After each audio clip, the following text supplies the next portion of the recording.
Good evening, Commissioners. My name is Jason Sorry, Jacobs. just real quick, sorry, can we open public comment, please? Almost forgot.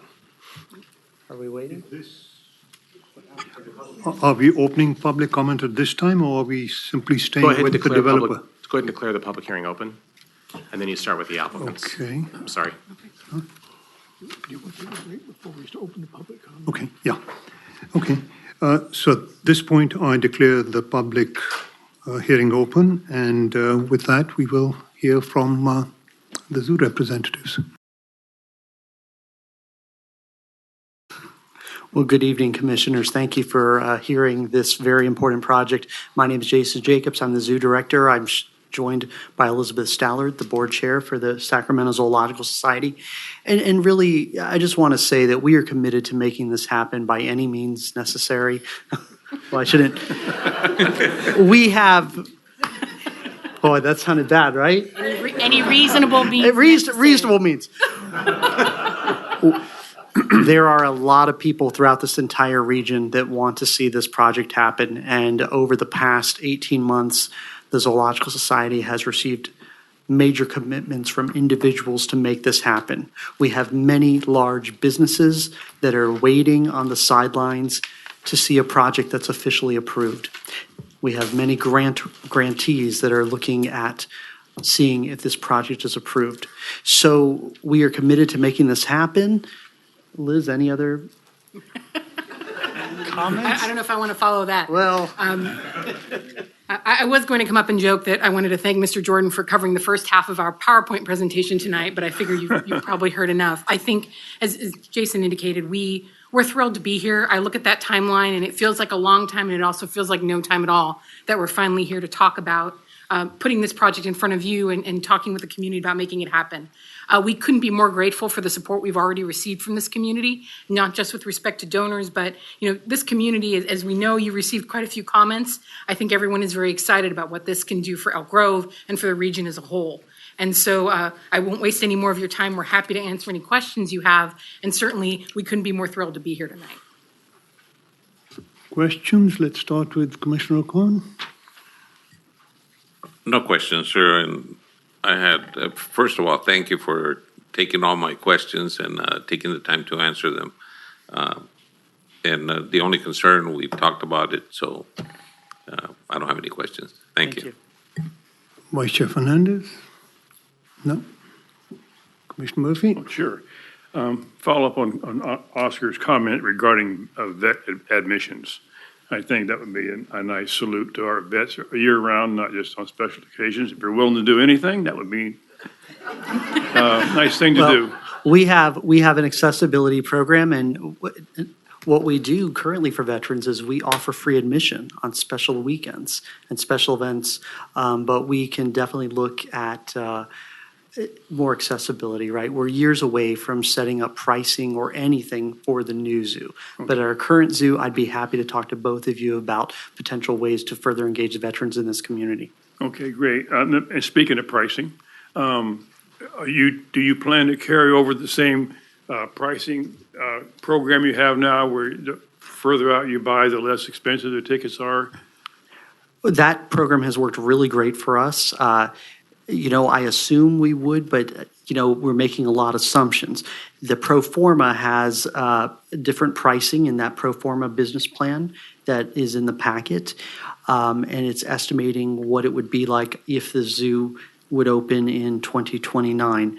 I don't know if we involved dynamic pricing, which we currently do, but it seems to work very well for us. So it's certainly something that we would entertain for the future. Okay. I do like the fact that your parking is included in the tickets. Don't need to go to two different websites for that. But because I use paper most of the time anyways. Oh, yeah, all right.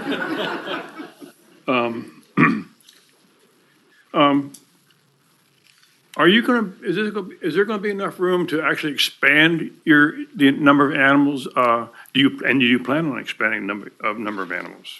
Absolutely. The current zoo is 14 and a half acres. And the reason we need to move is because we don't have enough space to take care of the animals. Over the last 25 years, we've lost our hippopotamus, our bears, Since I arrived in January of 2018, we've lost our tigers and our chimpanzees. You're stripping away the very fabric of what a zoo is. And all people know what chimpanzees and giraffes and lions are. But a lot of people don't realize that they're facing some incredible challenges in the wild. And the best thing we can do to help those animals is to build a zoo that is going to be visited by over 1 million people per year and get them to take action and learn about conservation. This new site is about a 65-acre zoo. That doesn't even include the parking.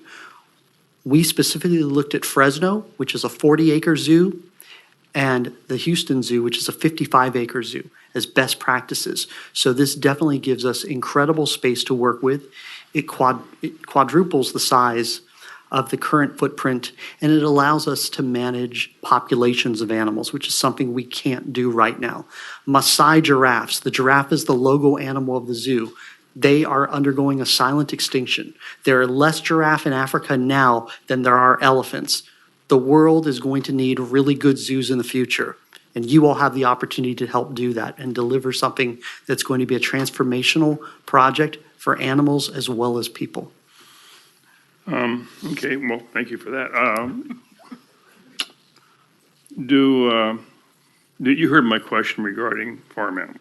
Farm animals, farm animals have never been part of the Sacramento Zoo. In fact, right across the street from the Sacramento Zoo is Fairy Tale Land, where kids can go and meet and touch farm animals. At this zoo, we want to get you something a lot better than interacting with goats or sheep. We're going to let you feed giraffes. Eventually, we're going to let you feed hippopotamus and maybe scratch rhinoceros, or walk through an Australian outback with wallabies feeding lorikeets, maybe even some little blue penguins in there.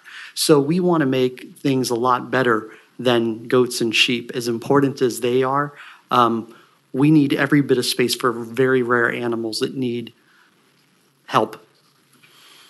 Okay. And again, my question regarding a contact person to address community concerns that may not, for issues that may have been overlooked or become extensive regarding operation and, a contact or liaison. Are you open to that? Absolutely. On an ongoing basis, at least for maybe the first year or so? We do that every day now with our neighborhood. I mean, absolutely all the time. We want to be good neighbors to the entire region. You would be surprised at some of the requests we get sometimes, but we're happy to do that. Okay, well, I think that would be a bit of insurance for those folks. And I'd also just add, I think if you spoke to the community around our current site, they would tell you we are excellent neighbors and that they enjoy having a zoo nearby. And so Well, they may, I agree, I don't disagree with you. I'm just saying sometimes there's things that come up that any number of people can overlook. And they have to be addressed somehow. And to get on the phone and call down, to the wrong department and get put on hold, or not know who to call, where if there's a point person that they know, they have a number, they can call to say, hey, this is happening as a result. That's all I'm asking. And I think we can absolutely, I think we'll work with the city staff to identify the best way to make that happen so that that information is available to the community. Okay. That's all I've got. Thank you. Commissioner Poole. I want to follow up on the question that Commissioner Murphy had about the dynamic pricing, because in the staff report, it said admission pricing will continue to be dynamic and that it encourages and incentivizes advanced planning through online ticket purchases. Right. So I just want to clarify, is that something that That would gonna be, happen? I didn't recall that from the report. Okay. So thank you for bringing that up, but Okay, yes. I just wanted to clarify. Thank you. Thank you for that. That's all I have. My question, I believe, is self-explanatory, but I think it's good to ask it in public. At the end of phase 1A and 1B, we have a fully functional zoo, right? So how many species will there be? Will they be larger or fewer than you currently have? That's a tough question. Depends on the compatibility of birds in the aviary. If the aviaries are fully stocked, we would perhaps have more species than we currently have at the zoo. We roughly have around 100 species right now. Okay. So In terms of mammals, will you get some of your larger animals back? I mean, which ones do you think would come back? Eventually, with a full build-out, With, we no, would 1A, 1B, just 1A, 1B, you would see larger groups of animals than we have now. For instance, we can house well over a dozen giraffes. We'll be able to house large troops of primates, a pride of lions. We'll be able to house much larger groups of animals. And I think it's not just the number of animals, right? It's the quality of the experience for the guest. When guests feel they are immersed in the habitats of the animals, it's a very different experience than looking into a paddock built in the 1970s or a cage built in the 1960s, which are some of the qualities of our current situation. Right, and that's what I was trying to address. I mean, given that you've lost certain number of your species because of space, I was hoping some of those would come back as within 1A, 1B, within the Africa sort of exhibit or the broad area. So, okay, We thank also you. will be bringing new species in Phase 1A and 1B. You heard mention of the gelada baboon, and we'll have other new animals on the savanna. And again, the mixed species environments that Keith spoke about earlier, those kinds of experiences, more dynamic views of animals living in a way they might live in the wild, interacting with similar animals that they might interact with in the wild. Those will be available at the new zoo immediately upon opening. Thank you. Anything else?